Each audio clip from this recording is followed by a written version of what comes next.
খুশি খুশি দিলে ইবাদতের নিয়তে কোরবানি করা, ছোট গরু হোক, খাসি দিয়ে হোক। আপনি কা এনে ফুডাঙ্গিরি মারতেন গেছেন, 1.5 লাখ টাকার গরু, 3 লাখ টাকার গরু কা। আর যেই ছেলে কামাই করে, রোজগার করে, বিদেশ থাকে, দেশে থাকে, তারার উপরও কোরবানি ওয়াজিব হয়। এ কারণে বিদেশের থেকে টাকা পাঠাইলে, শহরের থেকে টাকা পাঠাইলে, চাকরি করে টাকা দিলে ওই ছেলের নামেও কোরবানি দিতে হবে। যদি সেই ছেলের নামে কোরবানি না দিয়া ওই টাকাটা দিয়ে শুধু বাপের নামে দেয়, মার নামে দেয়, তাহলে বাপ মার কোরবানি আদায় হবে, কিন্তু ছেলের কোরবানি আদায় হবে না। ছেলে টাকা দেওয়ার পরেও পূর্ণ গুনাহগার থেকেই যাবে, পূর্ণ পাপী থেকে যাবে। বিস্তারিত না বুঝলে আরো বুঝে নিয়ে আমাকে, তাহলে খুশি খুশি দিলে ইনশাআল্লাহ কোরবানি করবেন। বলেন ইনশাআল্লাহ। আল্লাহ তাআলা তৌফিক দান। এটা অনেকের একটু মানে এই মাসালাটা আমাদের এটা নিয়ম। ফাজাইল বললে সুবহানাল্লাহর আওয়াজ বড় হয়, মাসাইল বললে আসলে তো কথা তো কয় ভালো লাগে, পারিত না। মাসালা বললে কয় তো হুজুররা আমরা ভালো লাগে তো কয়, পারিত না। ওমা ছাড়েন তো না, এই সিদ্ধান্ত আপনারে কে দিছে? ইবলিসে, শয়তানিনী আপনার এই সিদ্ধান্ত জানাইছে। পারেন না। বান্দার উপরে আল্লাহ এমন ইবাদত চাপায় না যে ইবাদত বান্দা পারবে না। এটা আল্লাহ তাআলা এমন ইবাদত দেয় না, এমন দিলে আল্লাহ তাআলা এমন দিতে পারে না, আল্লাহ এমন করে না। আপনি পারতেন না, অথচ আল্লাহ আপনার উপরে করতে বলছে। আল্লাহ এমন না। ইন্নাল্লাহা লা ইয়াযলিমু মিসকালা যাররা, আল্লাহ এক বিন্দু জুলুম করে। তাহলে কি খুশি খুশি দিলে ইনশাআল্লাহ কোরবানি করবেন। বলেন ইনশাআল্লাহ। আর দেরি করছি না, শুধু শেষ করছি তর্জমা। ফাযকুরুসমাল্লাহি আলাইহা সাওয়াফা, আল্লাহ বলে সারিবদ্ধভাবে প্রাণীগুলো যখন জবাই করবা, ফাযকুরুল্লাহ, প্রত্যেকটা প্রাণীর সময় আমি আল্লাহর নাম, আমার জিকির করব। ফাইদা ওয়াজাবাত জুনুবুহা, অতঃপর জবাই করার পরে আমার নাম নিয়া যখন জবাই করবা, করার পরে যখন এটা কাজ হয়ে যাবে, মানে রক্ত বের হয়ে নিস্তেজ হয়ে যাবে, কথা বুঝেন না? এবার তো গরুটা জবাই করার পরে রক্ত ভালো করে বের হওয়ার পর কাইট হয়ে যায়, মানে আপনি যেদিকে ঠেলা দেন এটা কি হয়ে যাবে? কাইট হয়ে যাবে না? তো আল্লাহ তাআলা বলেন যখন কাত হয়ে যায়, মানে নিস্তেজ হয়ে যায়, রক্ত বের হয়ে যায়, স্থির হয়ে যায়, এবার চামড়া ছিলাইয়া ফাকুলু মিনহা, বান্দা তুমি খাও, যাও তুমি খাও, ফেলে দিও না, তুমি খাও। আর আতইমুল কানিয়া, যারা চায় নাই তোমার এমন আত্মীয় স্বজন, তাদেরকে খাওয়াও। আর ওয়াল মুতার, যারা চেয়েছে এমন গরিব দুঃখী অসহায়, তাদেরকেও খাও। তুমিও খাও, আত্মীয়কেও খাওয়াও, আবার কি অসহায়। কাযালিকা সাখখারনাহা লাকুম লাআল্লাকুম তাশকুরুন, এই প্রাণীটা আমি তোমার অধীনস্থ করে, তোমার বশীভূত করে দিয়েছি, যেন এমন মজাদার গোশত খেয়ে আমার শুকর আদায় করতে পারে। কি মজার এই গরুর গোশত, না খাইলে কেমনে জানতে? আল্লাহ যদি খাওয়ার তৌফিক না দেয়। হ্যাঁ, গরুর গোশতের স্বাদ পৃথিবীর আর কোনো গোশতের লগে তুলনা হয়, ঠিক কিনা? আমার শায়েখ আল্লামা মুফতি মুশতাকুর নবী সাহেব আমারে অহরহ দিবানিশি কয়, মাওলানা গোশত খাইয়েন না, গরুর গোশত আমি চর্বি বেড়ে যাব। এরপরে অ্যালার্জি, আমার গলার মধ্যে অ্যালার্জি আছে, আমার ওষুধ খাই আমি, কিন্তু আমি যে পারি না। এরপরে না, এই কারণে আমি এখন আর কম খাই, এই 2 বার লইয়া। আগে যেরকম বাড়ির অর্ধেক খাই খাইতাম, ওনার এরকম খাই না, কমাই দিচ্ছি। কিন্তু আমার কাছে মনে হয় যে গরুর গোশতটাই মজাদার গোশত। সুবহানাল্লাহ। তো এই জন্য আল্লাহ তাআলা বলেন কাযালিকা সাখখারনাহা লাকুম, এটা আমি তোমার অধীনস্থ করেছি, লাআল্লাকুম তাশকুরুন, কেন জানো? গোশত খেয়ে যেন আমার শুকর আদায় করতে পারি। কার শুকর? আল্লাহ। গোশত খায় আর টেলিভিশন, রুটি খাইতেছে আর টেলিভিশনে বেড়ি চাইতে আছে। আল্লাহর শুকর না? কথা বলেন না? গোশত খাইতেছে আর নর্তকীর নাচ, নাটক, সিনেমা টেলিভিশনে দেখতেছে। আল্লাহ পাকের শুকর না? হায় রে পাষাণ মানুষ, কি নির্মম জানোয়ার! জানোয়ার এটা তো জানোয়ার না, তুই জানোয়ার, যত বড় জানোয়ার। গরু এত জানোয়ার না, তুই যত বড় জানোয়ার। তোরে আল্লাহ তাআলা অনুমতি দিলেন, তুই কুত্তার গোশত খাস না কেন? আল্লাহ অনুমতি দেয় নাই, ঠিক কিনা বলো? আল্লাহ তাআলা বলেন আমি অনুমতি দিচ্ছি, আমি অধীনস্থ করেছি, আমার শুকর আদায় করবি, অথচ আমার রিজিক খেয়ে আমার নাফরমানি করছিস। শেষ আয়াত আল্লাহ তাআলা বলেন, এটা এরকম শেষের অংশটা, আপনি যদি আল্লাহকে বলেন আল্লাহ কোরবানিটা তো দিছিলাম আপনার জন্য, কার জন্য? কথা কন, দিছিলাম কার জন্য? আল্লাহর জন্য না? আল্লাহ দিছিলাম তো আপনার জন্য। আচ্ছা আমি খামু তো ঠিক আছে, আপনি একটু খাইতেন না? আপনি আপনার জন্য দিছি, একেবারে বুঝি একটা টুকরাও খাইতেন না, দুইটা টুকরা খান, একটু খান না। মানুষে বলেন আর মহব্বত করে, বাচ্চা বলেন আব্বু তুমি একটু খাও, আম্মু তুমি একটু খাও। তা আমি যেন বললাম আল্লাহ আপনার জন্যই দিছিলাম, পুরাটাই কি আমি খাইতাম, আপনি একটু খাবেন না? তো রব্বুল আলামিন বলে লান ইয়ানালাল্লাহা লুহুমুহা, না রে বান্দা গোশত আমার লাগবে না, আমি গোশত নেব না, এক টুকরো না, এক টুকরো আমার লাগবে না। ওয়ালা দিমাউহা, রক্তও আমার লাগবে না, গোশতও আমার লাগবে না, গোশত তুমি নাও। ওয়ালাকিন ইয়ানালুহুত তাকওয়া মিনকুম, তোমার দিলটা আমাকে দাও। কি? হ্যাঁ তুমি গোশত নাও, দিল আমাকে দাও। কি দাও? দিলটা আমারে দাও। আমি দিল, তুমি গরুর দিকে দেখো, আমি দিলের দিকে দেখি। কোরবানির দিন মানুষ দেখে কিসের দিকে? গরুর দিকে। আল্লাহ দেখে কিসের দিকে? এজন্য কোরবানির দিন মানুষ এইটা বান্ধেস না, পিছনে টেংডা আরেকটা রশি দেস না, আরে তুই কে বেটকাইয়া রইছ, তুইও ধরস না। একটা কাবজাব শুরু হয় কি লইয়া? গরুটা লইয়া। সবার নজর কি লইয়া? রব্বুল আলামিন বলে আমি আরশে আজিম থেকে তাকায় আছি দিলের দিকে।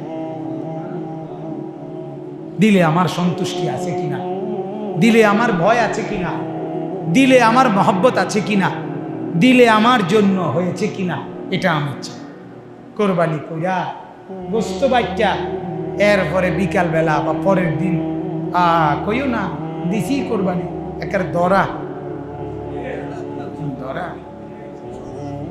ধরা একেবারে যে কোনো কেউ দেখতে কইছে 4টা মন হইব বস্তু, কিন্তু 8 দিন লইয়া হুজুরি লইয়া 3 মন টিকছে না। এটা মানে ধরায় খেতে ধরা খাইছে, গোস্ত কমাও নে ডাকাইতে ধরা খাইছে, ধরা এজন খাওয়ায় খাইছ তোর তো ফ্রিডম ধরা। এটা কথা হইল? বলেন না এটা কথা হইল? এটা আল্লাহর সন্তুষ্টি হইল?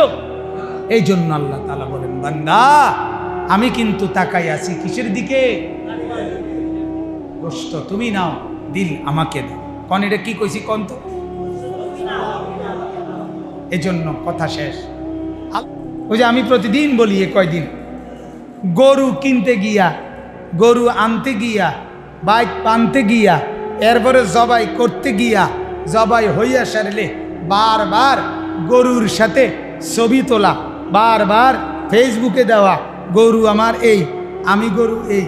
তো আমার স্পষ্ট ফতুয়া হইল গরুর সাথে যে ছবি তোলে তেও গরু, ওইটাও গরু, দোনোজনে গরু, দোনোটাই গরু, তুইও গরু ওইটাও। শুধু পার্থক্য হইল 2 গরুরে চোখ আছে, 2 গরুরে নাক আছে, 2 গরুরে ঠোঁট আছে, দুই গরুরই কান আছে, শুধু একটা গরুর 4টা ঠ্যাং, আরেক গরুর 2টা ঠ্যাং, 2টা ঠ্যাং কম শুধু, নাইলে এমনি গরু মিলছে বাবা। অথচ আল্লাহ তাআলা বলেন ওয়ালিকুল্লি উম্মাতিন জাআলনা মানসাকান, রব্বুল আলামিন বলেন আদম থেকে শুরু করে আখিরি বন্ধু পর্যন্ত আমি রব্বুল আলামিন প্রত্যেক জাতির জন্য কোরবানি দিয়েছি, সব উম্মতের জন্য কোরবানির বিধান দিয়েছি। যুগে যুগে কালে কালে পৃথিবীর শুরু থেকে হাবিল কাবিলের ঘটনা থেকে শুরু করে আমি রব্বুল আলামিন কোরবানি চালু করেছি। এবার যদি আল্লাহকে বলেন আল্লাহ কেন দিলেন কোরবানির বিধান, আপনি কি চান আপনি কোরবানির মাধ্যমে, বুঝেন নাই কথাটা? তো আল্লাহ জবাব দেন লিয়াযকুরুসমাল্লাহ আলা মা রাযাকাহুম মিন বাহিমাতিল আনআম। আল্লাহ বলেন বান্দা চারিদিকে তাকিয়ে দেখো, 4 পাওয়ালা চতুষ্পদ জন্তু আমার সৃষ্টি অনেক, ঠিক কিনা বলেন? গরুর যেমন 4টা পাও, ছাগলের যেমন 4টা পাও, কুকুরেরও তো 4টা পাও, বিড়ালেরও তো 4টা পাও, সিংহেরও তো 4টা পাও, বাঘেরও তো 4টি পাও, শূকরেরও তো 4টি ঠ্যাং, ঠিক কিনা বলেন? এজন্য আল্লাহ বলেন আমি রব্বুল আলামিন আমার চতুষ্পদ জন্তু জানোয়ারের মধ্য থেকে নির্দিষ্ট কিছু জন্তুকে তোমার জন্য যে রিজিক হিসাবে দিলাম, তোমারে যে খাওয়ার অনুমতি দিলাম, এই শুকরে তুমি, এই কৃতজ্ঞতায় তুমি আমি আল্লাহর জিকির করবা, আমার নাম নিবা, এটা শুনবার জন্য আমি কোরবানির বিধান দিয়েছি। গরু জবাই করতে আমার নাম বলবা, ছাগল জবাই করতে আমার নাম নিবা, উট জবাই করতে আমার নাম নিবা, তোমার মুখে আমি আল্লাহু আকবার শুনবো, এটাই আমার চাওয়া। লিয়াযকুরুসমাল্লাহ, ছবি উঠানো না, বরং জিকির করা। কি? আমি চাই তোমার জবানে জিকির, আমি চাই তোমার জবানে জিকির, এজন্য আমি কোরবানির বিধান দিয়েছি। সুবহানাল্লাহ। হ্যাঁ, এজন্য এটা জরুরি, এটা জরুরি। চলেন এবার এই 2টা আয়াতের তরজমা বলি, যে 2টা আয়াত আমি পড়ছি। আল্লাহ তাআলা বলেন সূরা হজ 17 নম্বর পারা 22 নম্বর সূরা 36 নম্বর আয়াত। আল্লাহ তাআলা বলেন ওয়াল বুদনা জাআলনাহা লাকুম মিন শাআইরিল্লাহ। আল্লাহ তাআলা বলেন কোরবানির জন্য নির্ধারণ করা প্রাণী সমূহ, ওয়াল বুদনা অর্থ হলো উট, মূলত উট, কিন্তু রূপকভাবে তাফসিরে লিখছে এখানে কোরবানির জন্য নির্ধারণ করা সবগুলো প্রাণী উদ্দেশ্য, অর্থাৎ যেগুলো দিয়ে কোরবানি হয়, উট, দুম্বা, ভেড়া, হ্যাঁ, বকরি, গরু, মহিষ, এগুলো দিয়ে কি হয়? কথা বলেন না। কোরবানির জন্য নির্ধারণ করা প্রাণী সমূহ আল্লাহ তাআলা বলেন জাআলনাহা লাকুম, ওই প্রাণীগুলোকে আমি আল্লাহ বানিয়েছি তোমাদের জন্য, মিন শাআইরিল্লাহ, সরাসরি আমি আল্লাহর নিদর্শন। এই গরুটা আমার নিদর্শন, কোরবানির জন্য যেটা ফয়সালা দিছ, এটা আর তোমার না, এটা এখন আমার। এটা এখন কি? এ ঘর যখন বানাইছো তোমরা, তোমাদের এরকম ইট দালার, ইট বালু সিমেন্টওয়ালা, গ্রিল আর দরজাওয়ালা, থাইওয়ালা, তোমাদের ডানে বামে আশেপাশে আরো ঘরও আছে, কিন্তু এটা যখন বানাইছো তখন এটা হয়ে গেছে আমার। যখন বলছি এটা মসজিদ, তখন এটা আমার। এরকম কাগজের পৃষ্ঠার মধ্যে আরো অনেক কিছু ছাপাইছ, কিন্তু যখন আমার কোরআনটা ছাপাইছ তখন এটা হয়ে গেছে আমার। এটা আমার। যা কিছু দেখলে বোঝা যায় এটা মুসলমানদের চিহ্ন, ইসলামের চিহ্ন, আল্লাহর বিধানের চিহ্ন, তাই আল্লাহর নিদর্শন। তাই কি আল্লাহর টুপি, দাড়ি, পাঞ্জাবি, পায়জামা, লুঙ্গি, মেসওয়াক, নামাজের মুসল্লা, হ্যাঁ, রিয়াল, কোরআন শরীফ, মসজিদ, মাদ্রাসা, আলেম, তালেবে এলেম, কথা বলেন, এগুলো দেখলে কি বোঝা যায়? কিসের চিহ্ন এগুলো? আল্লাহর চিহ্ন, ইসলামের চিহ্ন। এগুলো মুসলমানদের কি চিহ্ন? যত কিছু ইসলামের চিহ্ন তার সবগুলো শাআইরুল্লাহ, আল্লাহর নিদর্শন। আল্লাহ তাআলা বলেন, এইখানে আছে যালিকা ওমান ইউআযযিম শাআইরাল্লাহ ফাইন্নাহা মিন তাকওয়াল কুলুব। আল্লাহ বলেন, আমার নিদর্শনকে যে সম্মান করে, আমি আল্লাহ বললাম তার দিলে তাকওয়া আছে, আমি এটা লিখে দিলাম। এজন্য মসজিদ, মাদ্রাসা, দাড়ি, টুপি, পাঞ্জাবি, লুঙ্গি, পায়জামা, মেসওয়াক, আতর, আলেম, তালেবে এলেম, রসুল, কোরআন, ইসলাম, নামাজ, রোজা, হজ, যাকাত, জিকির, তাসবিহ, তেলাওয়াত, যা কিছু আছে এগুলোকে যেই সম্মান করবে, আল্লাহ তাআলা বলেন তার দিলে তাকওয়া বসে যাবে।